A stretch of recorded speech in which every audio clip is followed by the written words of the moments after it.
بسم اللہ الرحمن الرحیم۔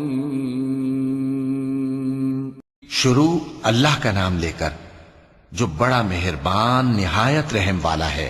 جن لوگوں نے کفر کیا اور دوسروں کو اللہ کے رستے سے روکا، اللہ نے ان کے اعمال برباد کر دیے، اور جو لوگ ایمان لائے اور نیک عمل کرتے رہے اور جو کتاب محمد صلی اللہ علیہ وآلہ وسلم پر نازل ہوئی اسے مانتے رہے، اور وہ ان کے پروردگار کی طرف سے برحق ہے کہ جس نے ان کے گناہ دور کر دیے اور ان کی حالت سنوار دی۔ یہ اعمال کی بربادی اور اصلاح حال اس لیے ہے کہ جن لوگوں نے کفر کیا انہوں نے جھوٹی بات کی پیروی کی، اور جو ایمان لائے وہ اپنے پروردگار کی طرف سے دین حق کے پیچھے چلے۔ اسی طرح اللہ لوگوں سے ان کے حالات بیان فرماتا ہے۔ پس جب تم کافروں سے بھیڑ جاؤ تو ان کی گردنیں اڑا دو، یہاں تک کہ جب ان کو خوب قتل کر چکو تو جو زندہ پکڑے جائیں ان کو مضبوطی سے قید کر لو۔ پھر اس کے بعد یا تو احسان رکھ کر چھوڑ دینا چاہیے یا کچھ مال لے کر، یہاں تک کہ فریق مقابل لڑائی کے ہتھیار رکھ دے۔ یہ حکم یاد رکھو، اور اگر اللہ چاہتا تو اور طرح سے ان سے انتقام لے لیتا، لیکن اس نے چاہا کہ تم میں سے ایک کو دوسرے کے ساتھ ٹکرا کر آزمائے۔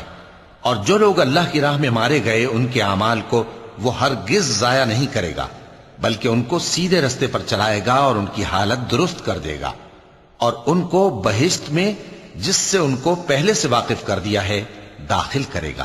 اے اہل ایمان، اگر تم اللہ کی مدد کرو گے تو وہ بھی تمہاری مدد کرے گا اور تم کو ثابت قدم رکھے گا، اور جو کافر ہیں ان کے لیے ہلاکت ہے، اور اللہ ان کے اعمال کو برباد کر دے گا۔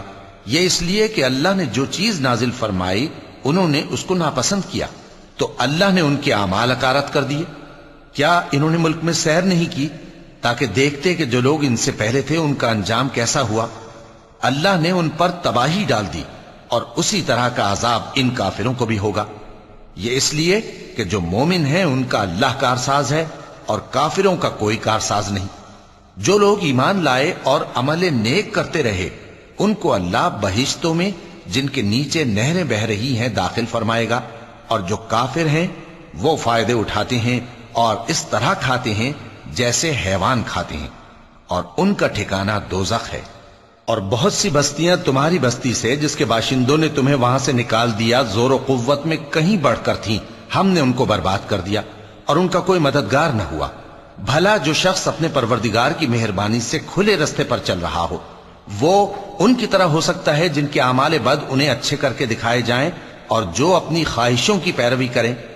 وہ جنت جس کا پرہیزگاروں سے وعدہ کیا جاتا ہے اس کی صفت یہ ہے کہ اس میں ایسے پانی کی نہریں ہیں جو بو نہیں کرے گا، اور دودھ کی نہریں ہیں جس کا مزہ نہیں بدلے گا، اور شراب کی نہریں ہیں جو پینے والوں کے لیے سراسر لذت ہے، اور صاف شدہ شہد کی نہریں ہیں، اور وہاں ان کے لیے ہر قسم کے میوے ہیں، اور ان کے پروردگار کی طرف سے مغفرت ہے۔ کیا یہ پرہیزگار ان کی طرح ہو سکتے ہیں جو ہمیشہ دوزخ میں رہیں گے اور جن کو کھولتا ہوا پانی پلایا جائے گا جو ان کی آنتوں کو ٹکڑے ٹکڑے کر ڈالے گا؟ اور ان میں بعض ایسے بھی ہیں جو تمہاری طرف کان لگائے رہتے ہیں، یہاں تک کہ سب کچھ سنتے ہیں، لیکن جب تمہارے پاس سے نکل کر چلے جاتے ہیں تو جن لوگوں کو علم دین دیا گیا ہے ان سے کہتے ہیں کہ بھلا انہوں نے ابھی کیا کہا تھا؟ یہی لوگ ہیں جن کے دلوں پر اللہ نے مہر لگا رکھی ہے، اور یہ اپنی خواہشوں کے پیچھے چل رہے ہیں۔ اور جو لوگ ہدایت یافتہ ہیں ان کو وہ مزید ہدایت بخشتا ہے اور ان کو پرہیزگاری عنایت کرتا ہے۔ اب تو یہ لوگ قیامت ہی کی راہ دیکھتے ہیں کہ ناگہاں ان پر آ واقع ہو، سو اس کی نشانیاں سامنے آ چکی ہیں، پھر جب وہ ان پر آ نازل ہوگی اس وقت انہیں نصیحت کہاں مفید ہو سکے گی۔ پس جان رکھو کہ اللہ کے سوا کوئی معبود نہیں، اور اپنے قصور کی معافی مانگو، اور مومن مردوں اور مومن عورتوں کے لیے بھی۔ اور اللہ تم لوگوں کے چلنے پھرنے اور تمہارے ٹھکانے سے واقف ہے۔ اور مومن لوگ کہتے ہیں کہ جہاد سے متعلق کوئی صورت کیوں نازل نہیں ہوتی، لیکن جب کوئی واضح احکام والی صورت نازل ہو اور اس میں جنگ کا بیان ہو تو جن لوگوں کے دلوں میں نفاق کا مرض ہے تم ان کو دیکھو کہ تمہاری طرف اس طرح دیکھنے لگیں جس طرح کسی پر موت کی بے ہوشی طاری ہو رہی ہو، سو ان کے لیے خرابی ہے۔ خوب کام تو فرما برداری اور پسندیدہ بات کہنا ہے، پھر جب جہاد کی بات پختہ ہو گئی تو اگر یہ لوگ اللہ سے سچے رہنا چاہتے تو ان کے لیے بہت اچھا ہوتا۔ سو اے منافقو، عجب نہیں کہ اگر تم حاکم ہو جاؤ تو ملک میں خرابی کرنے لگو اور اپنے رشتوں کو توڑ ڈالو۔ یہی لوگ ہیں جن پر اللہ نے لعنت کی ہے اور ان کے کانوں کو بہرا اور ان کی آنکھوں کو اندھا کر دیا ہے۔ بھلا یہ لوگ قرآن میں غور نہیں کرتے یا ان کے دلوں پر قفل پڑے؟ جو لوگ راہ ہدایت ظاہر ہونے کے بعد پیٹ پھیر گئے، شیطان نے یہ کام ان کو اچھا کر کے دکھایا اور انہیں لمبی عمر کا وعدہ دیا۔ یہ اس لیے کہ جو لوگ اللہ کی اتاری ہوئی کتاب سے بیزار ہیں، یہ ان سے کہتے ہیں کہ بعض کاموں میں ہم تمہاری بات بھی مانیں گے، اور اللہ ان کے پوشیدہ مشوروں سے واقف ہے۔ تو اس وقت ان کا کیسا حال ہوگا جب فرشتے ان کی جان نکالیں گے اور ان کے چہروں اور پیٹھوں پر مارتے جائیں گے۔ یہ اس لیے کہ جس چیز سے اللہ ناخوش ہے یہ اس کے پیچھے چلے اور اس کی خوشنودی کو اچھا نہ سمجھے، تو اس نے بھی ان کے اعمال کو برباد کر دیا۔ کیا وہ لوگ جن کے دلوں میں بیماری ہے یہ خیال کیے ہوئے ہیں کہ اللہ ان کے کینوں کو ظاہر نہیں کرے گا؟ اور اگر ہم چاہتے تو وہ لوگ تم کو دکھا بھی دیتے اور تم ان کو ان کے چہروں ہی سے پہچان لیتے، اور تم انہیں ان کے انداز گفتگو ہی سے پہچان لوگے، اور اللہ تمہارے اعمال سے واقف ہے۔ اور ہم تم لوگوں کو آزمائیں گے تاکہ جو تم میں جہاد کرنے والے اور ثابت قدم رہنے والے ہیں ان کو معلوم کریں اور تمہارے حالات جانچ لیں۔ جن لوگوں کو سیدھا رستہ معلوم ہو گیا اور پھر بھی انہوں نے کفر کیا اور لوگوں کو اللہ کی راہ سے روکا اور پیغمبر کی مخالفت کی، وہ اللہ کا کچھ بھی بگاڑ نہیں سکیں گے، اور اللہ ان کا سب کیا کرایا اکارت کر دے گا۔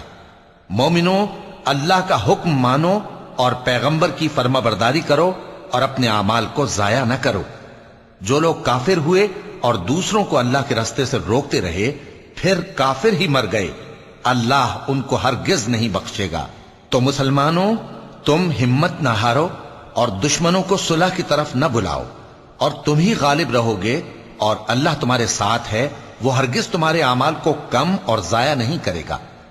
دنیا کی زندگی تو محض کھیل اور تماشا ہے، اور اگر تم ایمان لاؤ گے اور پرہیزگاری کرو گے تو اللہ تم کو تمہارا اجر دے گا اور تم سے تمہارے مال طلب نہیں کرے گا۔ اگر وہ تم سے مال طلب کرے پھر تمہیں تنگ کرے تو تم بخل کرنے لگو، اور وہ بخل تمہارے کینے ظاہر کر کے رہے۔ دیکھو، تم وہ لوگ ہو کہ اللہ کی راہ میں خرچ کرنے کے لیے بلائے جاتے ہو، تو تم میں ایسے شخص بھی ہیں جو بخل کرنے لگتے ہیں، اور جو بخل کرتا ہے اپنے آپ سے بخل کرتا ہے، اور اللہ بے نیاز ہے اور تم محتاج۔ اور اگر تم پھر جاؤ گے تو وہ تمہاری جگہ اور لوگوں کو لے آئے گا، پھر وہ تمہاری طرح کے نہیں ہوں گے۔ صدق اللہ العظیم۔